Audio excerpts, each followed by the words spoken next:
혹시 이런 생각 해보신 적 있으신가요? 예전에는 가볍게 들었던 물건 하나 드는 것도 버겁고 계단을 오르는 게 마치 에베레스트 등반처럼 느껴지는 순간이요. 혹은 푹신한 소파에서 일어설 때 무릎이나 허리에 소리가 절로 나오지는 않으셨나요? 대부분의 어르신들이 겪는 자연스러운 노화 현상이라고 생각하시겠지만 사실은 그렇지 않습니다. 우리 몸은 우리가 생각하는 것보다 훨씬 더 강하고 회복력이 뛰어납니다. 나이가 들면서 근육이 줄어드는 현상, 즉 근감소증은 피할 수 없는 것처럼 보이지만 단 하나의 습관만으로도 40대 때의 근력을 되찾을 수 있다는 놀라운 비밀이 있습니다. 오늘 이 영상에서는 바로 그 황금 같은 습관을 중심으로 우리 몸의 근육을 다시 깨우고 활력을 되찾는 비법들을 자세히 알려드릴 거예요. 단순히 근육만 되찾는 것이 아니라 전반적인 삶의 질을 향상시키고 오온이 더 활기차고 독립적인 삶을 살아갈 수 있도록 도와드릴 겁니다. 이 영상 끝까지 보시면 여러분을 깜짝 놀라게 할 무언가를 발견하시게 될 겁니다. 자, 그럼 그 놀라운 비밀, 즉 여러분의 근육을 다시 젊음처럼 되돌려줄 단 하나의 핵심 습관부터 이야기해 볼까요? 바로 저항 운동입니다. 저항 운동이라고 하면 많은 분들이 헬스장에서 무거운 역기를 드는 모습을 떠올리실 텐데요. 결코 그렇지 않습니다.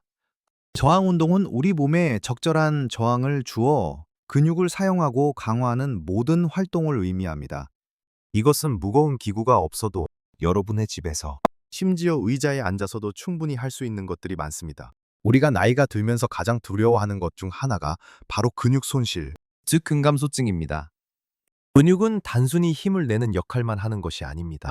우리 몸의 움직임을 담당하고 혀를 지탱하며 균형 감각을 유지하고 심지어 당뇨병과 같은 만성 질환을 예방하는 데에도 결정적인 역할을 합니다. 근육이 줄어들면 낙상의 위험이 커지고 일상생활의 독립성이 떨어지며 전반적인 활력이 저하될 수밖에 없습니다. 하지만 걱정하지 마세요. 우리 몸은 근육세포를 재생하고 강화할 수 있는 놀라운 능력을 가지고 있습니다. 중요한 것은 우리가 그 능력을 깨워주는 자극을 꾸준히 주는 것이죠. 저항 운동은 바로 그 자극을 주는 가장 효과적인 방법입니다. 가장 간단하면서도 강력한 저항 운동 중 하나는 바로 맨몸 스쿼트입니다. 스쿼트라고 하면 무릎이 아플까봐 지레 겁을 먹는 분들이 많으실 텐데요. 제가 말씀드리는 스쿼트는 여러분이 안전하게 할 수 있는 의자 스쿼트입니다. 의자 앞에 서서 천천히 의자에 앉는 것처럼 무릎을 굽혔다가 다시 일어서는 동작을 반복하는 겁니다. 이때 중요한 것은 무릎이 발끝보다 앞으로 나가지 않도록 하고 의자에 털썩 앉지 않고 근육의 힘으로 천천히 앉았다 일어나는 겁니다. 처음에는 5번만 해도 힘들 수 있지만 매일 꾸준히 하시다 보면 어느새 10번, 15번까지 늘어나는 것을 느끼실 수 있을 거예요. 이 간단한 동작 하나가 우리 몸의 가장 큰 근육 중 하나인 허벅지 근육을 강화, 엉덩이 근육과 코어 근육까지 동시에 활성화시켜줍니다. 허벅지 근육은 우리 몸의 제2의 심장이라고 불릴 정도로 중요합니다. 이 근육이 튼튼하면 혈액순환이 원활해지고 무릎 관절에 가해지는 부담도 줄어들며 무엇보다도 일상생활에서의 움직임이 훨씬 수월해집니다. 또 다른 아주 효과적인 저항 운동은 벽팔굽혀펴기입니다. 일반 팔굽혀펴기는 부담스럽지만 벽에 손을 짚고 하는 팔굽혀펴기는 훨씬 안전하고 효과적입니다. 벽에서 한 걸음 정도 떨어진 후 손바닥을 어깨 너비로 벌려 벽에 짚습니다. 그 상태에서 천천히 팔꿈치를 굽혀 몸을 벽 쪽으로 기울였다가 다시 밀어내는 동작을 반복하는 겁니다. 이 운동은 가슴 근육과 팔 근육, 그락시 그리고 어깨 근육을 강화하여 상체 근력을 향상시킵니다. 이 무거운 물건을 들거나 문을 열거나 심지어 옷을 입고 벗는 등 일상생활의 작은 동작들까지도 훨씬 쉽게 느껴질 거예요. 처음에는 10번씩 2세트 정도 시작해보세요. 가슴에 미리 있어서 매일 꾸준히 하면 분명한 변화를 느끼실 수 있을 겁니다. 이를로 중요한 것은 통증을 느끼지 않는 범위 내에서 꾸준히 하는 것입니다. 통증이 느껴진다면 바로 멈추고 전문가와 상담하는 것이 좋습니다. 저항 운동의 핵심은 점진적 과부하입니다. 처음에는 쉽고 가볍게 시작하지만 근육이 강해짐에 따라 점차적으로 난이도를 높여주는 것을 의미합니다. 의자 스쿼트가 쉬워지면 의자 없이 맨몸 스쿼트를 시도해보거나 또는 앉았다 일어설 때의 속도를 조절하여 근육에 더 많은 자극을 줄 수 있습니다. 벽 팔굽혀펴기가 쉬워진다면 경사를 조금 더 낮게 만들어서 더 깊이 내려가 보거나 또는 무릎을 대고 하는 팔굽혀펴기를 시도해볼 수도 있습니다. 죽음 이런 변화들이 쌓여 큰 근력 향상으로 이어지는 것이죠. 중요한 것은 매일 조금씩이라도 몸을 움직여 근육을 사용해주는 습관을 들이는 것입니다. 하루에 10분이라도 좋습니다. 매일 꾸준히 저항 운동을 실천하는 것이 여러분의 근육을 40대처럼 다시 활성화시키는 가장 강력한 비밀입니다.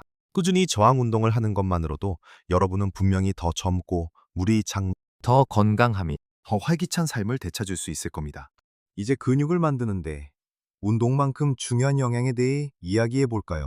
운동만큼 중요한 것이 바로 우리 몸에 충분한 영양을 공급해 주는 것입니다. 특히 나이가 들수록 근육을 만들고 유지하는 데 필수적인 단백질 섭취에 더 신경을 써야 합니다. 젊었을 때와 같은 양을 먹어도 나이가 들면 단백질 흡수율이 떨어지고 근육 단백질 합성 능력 또한 줄어들기 때문이죠. 마치 건물을 지을 때 좋은 건축 자재가 필요한 것처럼 우리 몸의 근육을 다시 튼튼하게 세우려면 양질의 단백질이 충분히 공급되어야 합니다. 그렇다면 어떤 단백질을 얼마나 먹어야 할까요? 가장 좋은 단백질 공급원은 닭가슴살, 생선, 계란, 두부, 콩. 그리고 살코기 등입니다. 매 끼니마다 손바닥 크기만큼의 단백질 식품을 섭취하려고 노력해 보세요. 예를 들어 아침에는 삶은 계란 2개와 두유 1잔, 점심에는 생선이나 닭가슴살이 들어간 식사, 저녁에는 두부나 콩으로 만든 요리를 추가하는 식입니다. 많은 어르신들이 소화 부담 때문에 고기 섭취를 줄이시는데 부드러운 살코기나 생선, 그리고 콩류는 소화에도 부담이 적으면서 양질의 단백질을 공급해 줄 수 있습니다. 특히 식물성 단백질과 동물성 단백질을 골고루 섭취하는 것이 좋습니다. 콩, 두부, 렌틸콩 같은 식물성 단백질은 섬유질도 풍부해서 장 건강에도 좋고 콜레스테롤 걱정 없이 단백질을 보충할 수 있습니다. 단백질 섭취만큼이나 중요한 것이 바로 비타민 D와 칼슘입니다. 많은 분들이 비타민 D와 칼슘은 뼈 건강에만 중요하다고 생각하시지만 근육 기능에도 결정적인 영향을 미칩니다. 비타민 D는 칼슘 흡수를 돕고 근육 수축과 이완에도 관여하여 근력을 유지하는 데 필수적입니다. 햇볕을 충분히 쬐는 것이 가장 자연스러운 비타민 D 공급원이지만 실내 활동이 많거나 겨울철에는 부족하기 쉽습니다. 비타민 D가 풍부한 식품으로는 등푸른 생선, 보석, 그리고 비타민 D가 강화된 유제품 등이 있습니다. 칼슘은 뼈를 튼튼하게 할 뿐만 아니라 근육의 수축과 신경 전달에도 중요한 역할을 합니다. 우유, 요구르트, 치즈와 같은 유제품뿐만 아니라 뼈째 먹는 생선,